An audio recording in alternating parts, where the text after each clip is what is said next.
how do we, organizations and people, recognize the signals of an overinvestment in exploitation, or a time to innovate, or oops, we're throwing too many resources against a wall that's going to bring us to ruin? It seems like that's a big problem in today's economy.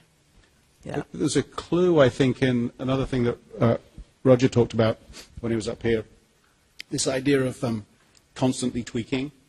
Again, I think we have a sort of a mindset issue, which is we have this serial notion of when you do the exploration at the beginning, and then you do all the exploitation afterwards. And I think what Roger was hinting at is no, that actually doesn't work. That what you have to do is you have to do them simultaneously, right? So there has to be a certain amount of constant exploration and a certain amount of constant exploitation, assuming that you can get a balance, an appropriate balance. And so there isn't it isn't a question of when. It's a question of maybe of how much, but not a question of when.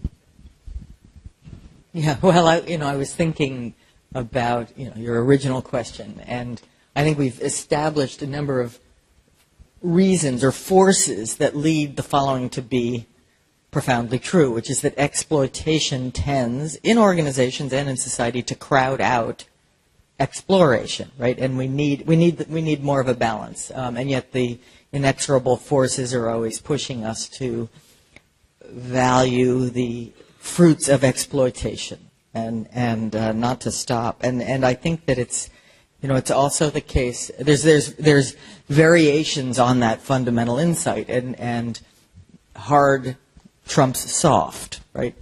Advocacy trumps inquiry, and I would argue prosperity increasingly depends upon a greater appreciation culturally for the soft, for the inquiry, for the ability to build reserves of trust and respect and sort of in terms of advancing both the economic and social good that we need to prosper and survive going forward.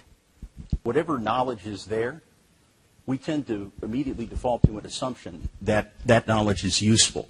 Tell me the ball weighs 2 kilograms, and I'll find a way to work that into my solution. So somewhere in this is the reality that knowing anything is not possible, I think is a critical part of being able to see the few things that are relevant, is to weed out the things that, in all likelihood, I won't say in the absolute, but in all likelihood have nothing to do with this.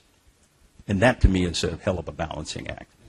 Part of a dialogue we've been having is it the role of management to say, look, this is a tough world, you need to learn to make the tough decisions, or is it to impart our role to make the tough decisions easier? So one of the things that we've done is, rather than sitting back and waiting for people to make that tough choice between the value of the current versus the question of the future, is we'll pay for it. The company will give you a grant. So I think part of getting over this chicken and egg problem is to start where you can start, and if you can take away the initial barrier, which is always the big one, then at least you can get started into this discussion.